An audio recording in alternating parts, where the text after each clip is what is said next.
Hey everyone, welcome back to Season 6, Episode 5 of Williams Pulse Podcast. You know, we say this is a student-led podcast, but the truth of the matter is we hear a whole lot more from faculty and staff than we really want to. You are welcome for that. In today's episode, my name is Bill Jeffrey. I am one of your hosts, and today I'm joined by Reesie Tritch. She is from Paragould. She's a junior in high school. She is coming to check out Williams today. And we also have Dr. Robert Foster. He is part of our Christian Ministries faculty. He's the department chair, teaches a lot of classes. And Reesie, are you going to major in the Christian Ministries department? I really want to. What kind of area are you interested in? Theology, or I really want to write books that help people understand the Bible. So whatever would help me in that field and just connect with people more. What level, like commentary level of helping people learn, or devotional level? Devotional with a lot of commentary sort of feel to it, because I remember 2 years ago when I started reading the Bible all the way through, I was so confused around Leviticus. Oh, yeah. And I had no clue what it was or why all this stuff was in the Bible. And once I started using it was after I got through Leviticus, I started using commentary and stuff. And it just opened my eyes to a whole nother level of what God's character and why all these things happen and why they have to happen. So I just want to show people that, and show people that everything is in the Bible for a purpose, and point everything back to Jesus and the cross and what he's done. I love that. Yeah, that's not a bad idea at all. Yeah, so kind of like a purpose, or why in this would be you want to help bring the Bible to life for those who are exploring it, whether it's their first time or whether maybe they have been a Christian for a while, but they, like many people, get lost in Leviticus or thereabouts when they're doing their yearly Bible in a year plan. I can't tell you how many people have told me I'm going to read the Bible this year, and then they hit Leviticus and I never hear from them again. Yeah. They're just lost, wandering in the wilderness. Yeah. And trying to figure out the priestly codes of pus and hair and all the other stuff that Leviticus talks about. Mm-hmm. And that just, takes them off track. But I think when you're doing devotional books, one of the things a lot of people don't realize that read those is the best ones are based on good biblical teaching and exegesis and all that study that, it lays under the devotion sometimes, but really it's driving everything that's in the devotions. And that's one of the things that we'll do, when you're a Christian Ministries major here next fall. That's one of the things that we'll do is try to help you learn to really interpret the Bible and do a good job of that, so that you can consistently hit the right buttons and interpret it well and make good application based on biblical exegesis or biblical studies. And then when we go into our theology classes, we'll build on that and go forward from there, both in theology and our upper level Bible study classes. They're obviously intensely working on a particular text, but you can't do that without talking a lot about theology and kind of putting all the big pieces together and working through that. So, yeah, it'll work out just fine. Reesie, are you excited about those classes? I'm so excited. Yeah. Well, if you're anything like me, I really wanted to take all those classes on the front end and in the first semester. Does that sound like you're kind of wanting to dive in and have all that? I've got I'm taking all of my pre-credit stuff that I'm for right now. I'm taking college English and college computer science / business. Cool. Yeah. So I'm as soon as I get into college, I'll get to jump right in. And actually next semester, I'm taking a college course on the Old Testament and stuff like that. So I'm just really hungry for all the knowledge and wisdom that Williams has to offer. Well, the thing, that's cool. Make sure and build those basic skills well. I think that's one of the things that a lot of people come with the big enthusiasm, but then you realize you need your history and your English and soft sciences. Blah. Yeah, and what's weird is if you don't kind of get that at the beginning and you get into the more advanced stuff, then you're I wish I had a better, it's like you got to back up and relearn some of those things. Yeah, I was a Christian Ministries major, and I think I took 1 or 2 courses every single semester, but then my other 3 or 4 were, part of the other liberal arts education. Yeah.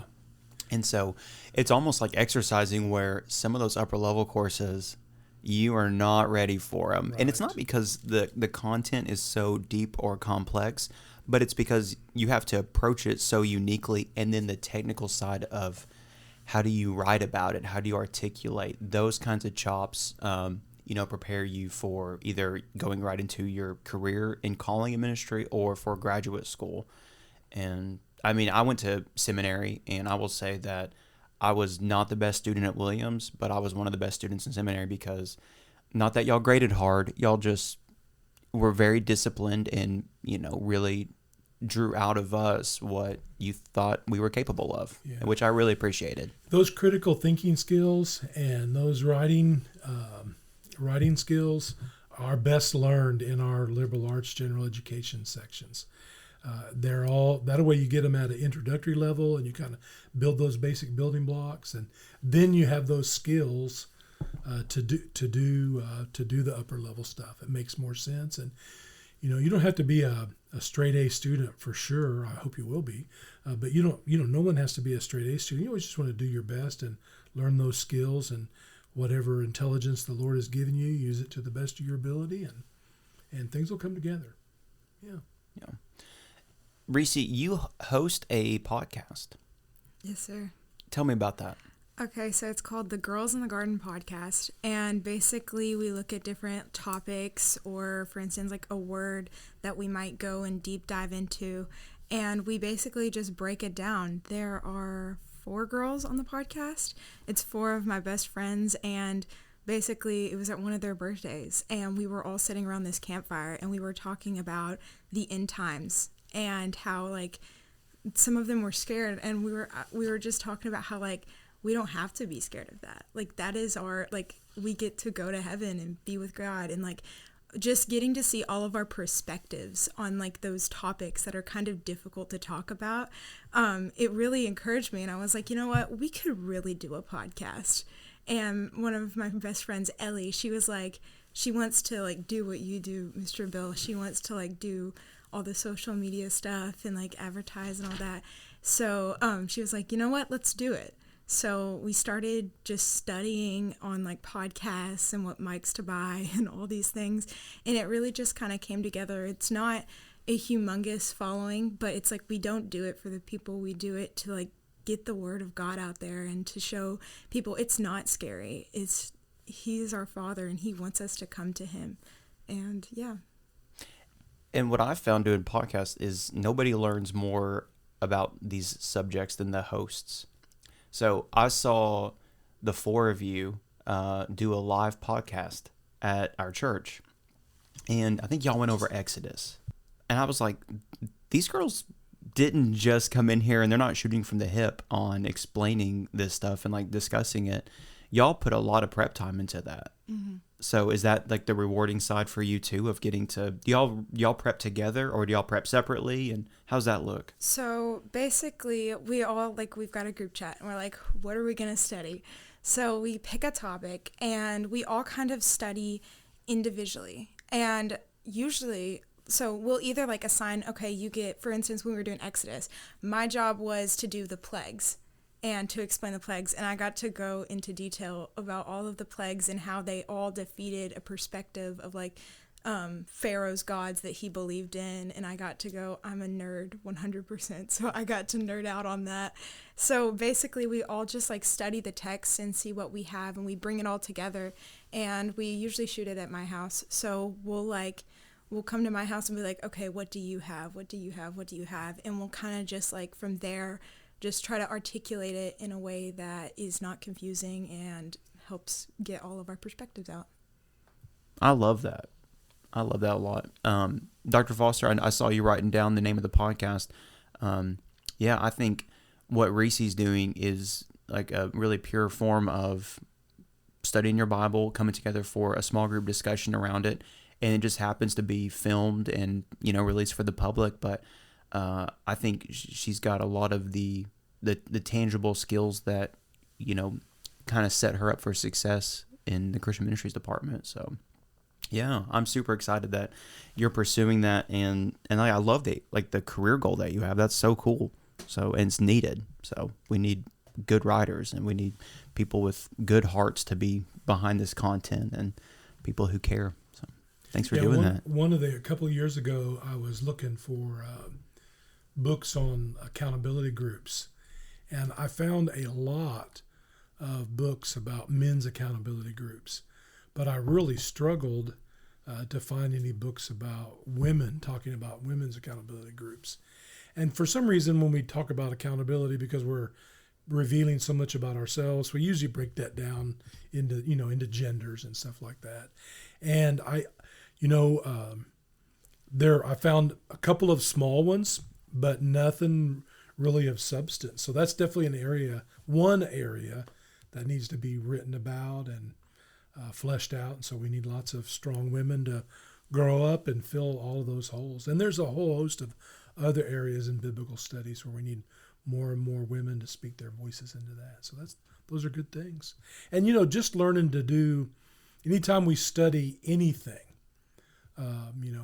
God's in everything, God's everywhere. So anytime we learn any new skills, we can find ways to use that to worship and honor God in our lives. So even from figuring out the right microphones, and do you do video also? Yes. Oh, wow. Yeah, so, all that stuff, the intricacies of that are ways to discipline our minds to think well and to problem solve and figure things out. Those are all good skills for ministry, for life in general, for learning about God. So, and then if you add to that, studying good biblical content, then you just up that level even more. Yeah. So which was your favorite plague? Oh. Which one would you want? Can you have a favorite plague? So, okay. I love agriculture and farming. So the one where the river turned into blood was fascinating for me, because I don't remember what month it was of the year, but the river would flood. And those people, they had really good crops and stuff, and that's what would help the nutrients in the soil and help rebuild that. And with the river flooding, so the river's now blood, so it's not gonna flood and help our crops. So it took so much, it was more than just there's no drinking water, and I just think that was incredible. Yeah, the Nile River was life for them. Mm-hmm. Yeah, all like you just said, all that. That alluvial soil that's spread around, just like, we live in the Delta here, and all our crops grow because the Mississippi has flooded over the generations. And yeah, it's just the Nile, and anything that affects that affects all of Egypt. Yes. And really would call their attention big time. So that's your favorite plague, yes. The river turning to blood. Well, let's hear yours, Dr. Foster. If I could have been one of the Israelites with blood on the doorpost and the lintel, the 10th one would have been mine, because then I would have, got a pass on that. Yeah, that's probably my favorite one too. But I also like frogs. Yeah, so. you could have handled that. Yeah, I think good so. Eating for a week. Yep. We left, our church where I go to church at, we're right by a rice field, and one fall, late fall, it was spring. Yeah, late spring, maybe early summer. Anyway, we were having a Bible study, and somebody left the outside door open, and we had a plague of frogs, little baby frogs that probably about 150 of them that hopped in the door while we were having the Bible study, and so then we had to chase all the little frogs and catch them all and put them back out in the rice field. My little cousin loves catching toad frogs, and she loses them in her room. Yeah. So my aunt will be in there, and there'll just be a frog in the bed. Yeah, that's never good for a mom to find. Yeah. So. Yeah. But every week I would tell them, make sure and close the door, and so we got a mini plague of frogs. Love it. Easy to teach that passage that day. Yeah, well, if I'd have just thought ahead, could have seen that. Yeah. Yep. All right, y'all want to jump into this week's news? Absolutely. All right. Monday is men's open dorm at 7 p.m. Dr. Foster, have you ever been to a men's open dorm? Yeah, I have. I lived in a dorm for 4 years in college, and we had a few open dorms back then. I always figured it was just a way for them to get us to open the windows and the doors to kind of air the place out. But the open dorm can be fun. That makes sense. So Reese is in high school. So tell her real quick what open dorm is at Williams Baptist University. Well, during normal operation, the women are not allowed past the lobby in the men's dorm. In the same way, in the women's dorm, the men aren't allowed past the lobby. But during open dorm, they can go back into the rooms, and as long as they keep the doors open. And there's RAs and some other adults in the building as well, just to be good chaperones. But that's, that way you can show them all your cool comforters. I don't think there are a lot of those in the guys' dorm, but it's a I think possible. I had a Transformers comforter in Did college, you really? And Charles Stover had an Incredible Hulk. Yeah, it was like a joke, but it became like this whole I guess this is what we have now. It's fun. Yeah, it's a lot of fun to kind of see how people are decorated and bring people into not just hearing about your room, but actually getting to see it. Then on Tuesday, we have Williams Works in Progress. That's going to be in the Startup Chapel from 7 to 8 p.m. I think I'm right about this. It is a time where all the Williams Works students come together and they learn some professional development skills and how to navigate not just their specific job, but just work in general. And so, anyways, that's from 7 to 8 p.m. this Tuesday. And then also on Tuesday, Williams Baptist Women's Soccer is playing Freed Hardman at 12 p.m. And then the men are playing Freed Hardman at 3 p.m. And that night, our volleyball team is playing Bethel University at 6 p.m. And hopefully we will win all 3 games. That's exactly right. Go Eagles. That is the plan.